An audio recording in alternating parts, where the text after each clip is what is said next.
First movie up is Heretic, starring Hugh Grant. It's a story of two Mormon missionaries going around trying to convert people to the Church of Latter-day Saints.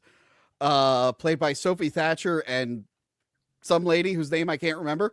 They end up going to Hugh Grant's house. I said Hugh Grant, right? I didn't say Hugh Jackman, right? I think Just now you said Grant. Okay, good.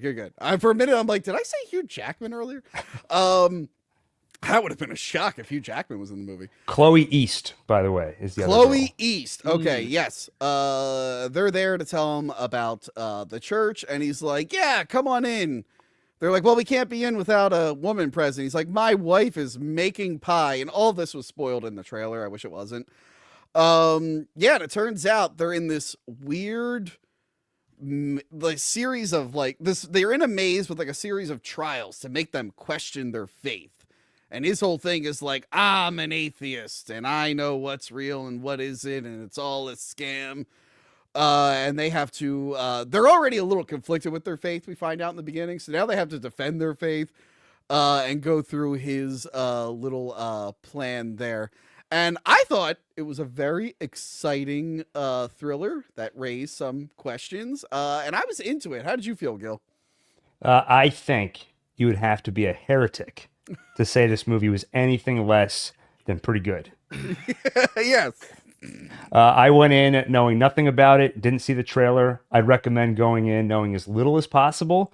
I wish I said that before, Tony, you went on that whole spiel about what the movie's about. But okay. I think, this movie, it's basically three characters under a microscope, so it asks a lot from the actors. And I think they all did such a great job. Like the first 2 or 3 minutes, you get to know the two girls so well. And like you said, you get the feel that I think at least one of them is questioning her faith, but it's never stated outright. They just communicate that through a different conversation and you get a feel of it. And I feel like when you see that, you're like, oh, this is one of those good movies where they're like writing good. And I feel like there's writing good. Yeah. Well, this is an unscripted conversation. They write more gooder than other movies. Well, rewriting the wheel, right, Tony? You know what? That's how I felt about Hugh. Oh, sorry.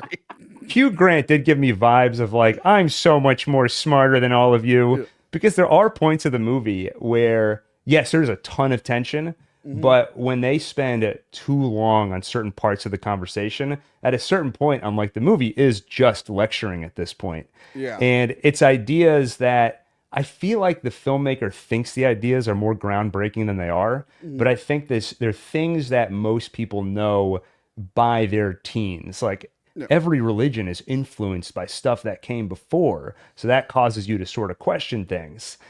That part of the movie where he's talking about all of that, I ran to use the restroom. And when I came back, he was still going on the metaphor of like one board game copies another. Yeah. Well, you did get to see him do his Jar Jar Binks impression, right? I did, which was great. I mean, anytime. That was one thing I thought they did so well, because to draw this tension out for a while, you can't just go straight to, I'm evil, everything is terrible. So he'll kind of skirt the line and then say something really ridiculous and innocuous to just bring everything back, like he's doing a Jar Jar impression. I mean, at a certain point, you go over the line, but earlier, like it gets a little weird, and then he says something funny to bring things back down. It's like a roller coaster. So they're able to stretch the tension out for almost the entire movie. He was very menacing. I know he did a horror movie like years and years ago, and he did play a couple bad guys in Cloud Atlas, but this is like his first like big like horror thing that I can think of. Joey C, how did you feel about this film? I was pretty hooked the second I saw the trailer. I knew I wanted to see it, but I saw a lot of negative reviews in this movie, so I was pretty skeptical going in. But I love the numerous plot twists that happen in the movie, and it's a really overall a fun experience. At least it was in the theater. That might be different from home. And I thought the acting was pretty good. I think Hugh Grant did exceptionally well. Guy wasted 30 years of his career in romantic comedies because horror is it for him, dude. And I really thought the first half was really strong. You know, it questions whether faith is like a truth or like a human construct for power. I love that commentary. The second half was more or less like generic horror tropes, and it falls a little flat towards the end, but the first half was super solid, man.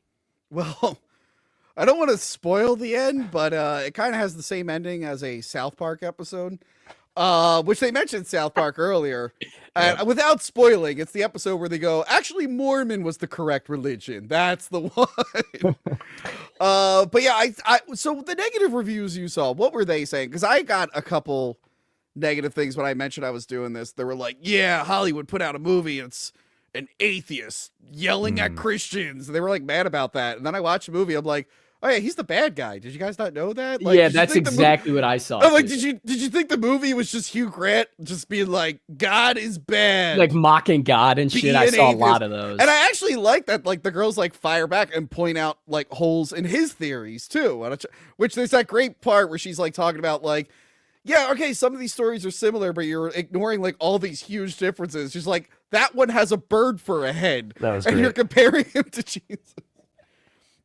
I did like when he was talking about the iterations, and like you said, he was using the board games, and he was like, yeah, Christianity is the most popular one because they did this, this, and this, and this. And then she's like, yeah, you left out a lot of stuff about Judaism there, Hugh Grant, to help back up your argument. Like he's just, you can tell he gets like annoyed when they like find holes in his argument. He's like, oh, I don't like that. He talks so much in the movie, so when he stops talking too, it gets so unsettling. Yeah. But yeah, the girls are pretty stupid. Like they should have just got out of there like right away. I will say without spoiling too much, there was like a big moment in the middle of the movie where I'm like, I did not expect that to happen. And I didn't expect to follow this person for the rest of the film. That like, took me by surprise in a good way, not a bad way. Yeah. I guess the best thing I could say about this is that it's the best movie with Heretic in the title, but that's only because the only other one I can think of is Exorcist II: The Heretic, which is one of the worst movies you could possibly see, unless your idea of the best movie ever made is the late James Earl Jones dressed as a grasshopper. Then this is the movie for you, Gil. I will be expecting a Exorcist timeline video. Okay. Oh, I'm working on it. Now, and keep in mind there are 2 different movies for the prequel, so have fun figuring out that timeline. Yeah, well, I'm working on an Alien versus Predator timeline right now, and I have to figure out how to justify 2 different Waylands, one from Prometheus, one from Alien versus Predator. So this is all in my wheelhouse. It's a Descendant. Yeah.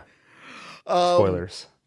But yeah, I feel like everyone should check this out when it hits streaming. It's A24. They usually put out decent stuff. This is more digestible than some of their weirder stuff, I feel. Yeah, I agree with that. I definitely agree. It is a little ridiculous. It's like, how did he build all this shit? Like, what is his day job? Like, what did he do? How is he able to get any of this shit?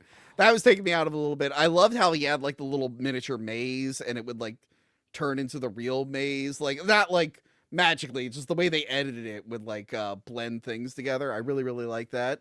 But yeah, any last words on Heretic? Go see it. It was pretty good. Yeah, agreed. Actually, I do have one last word. Gil, you said the 3 characters. I'm a little confused. Did you forget that Topher Grace was in the movie? I was so happy to see him. I was like, I missed Topher. There were 2 movies that we watched for this stream where I was like, oh, I missed that guy. So Topher Grace was one of them. And actually, I just watched Predators yesterday, which he's in. So I've had 2 nice little Topher Grace surprises. Yeah, Topher Grace is like their Mormon dude who has to like check on them. Yeah, his cameo is like distract because he has his own little subplot, but then he just leaves. I'm like, oh, maybe he is there at the end, or maybe he helps in the finale or something. Like, no, he's just gone now. It reminds me, did you ever see the movie Hard Candy? No. With Elliot Page and what's his name? I'm blanking on the Patrick Wilson, I think is the actor. That actress Sandra Oh, she was like huge on like what's the doctor lady show everyone likes? Grey's Anatomy. Grey's Anatomy. Grey's Anatomy. She was like huge. She has like a cameo in that movie, just one scene, and it's super distracting. I'm like, oh, that's Sandra Oh. I'm like, is she gonna be? So I felt the same way with Topher Grace. I'm like, well, that's Topher Grace. He's a big actor. he's gonna have more to do in this movie. It's like, nope, never mind. Topher Grace is fucking gone. Like, For me, it was almost more distracting that I didn't recognize him at first. So it was like the slow realization of like, That's oh what my happened to God, me. that's Topher Yeah. Grace. If I knew it was him from the beginning, it might have been less distracting. Also, I couldn't find any pictures of Topher Grace from this movie, so I went with a classic right there. Everyone remembers him That's as the first thing Venom. everyone thinks of. Yeah. Yeah. Yeah, no, not Eric Foreman from that 70s show. They think of him as Eddie Brock from Spider-Man 3. Yeah, so Heretic, I approve.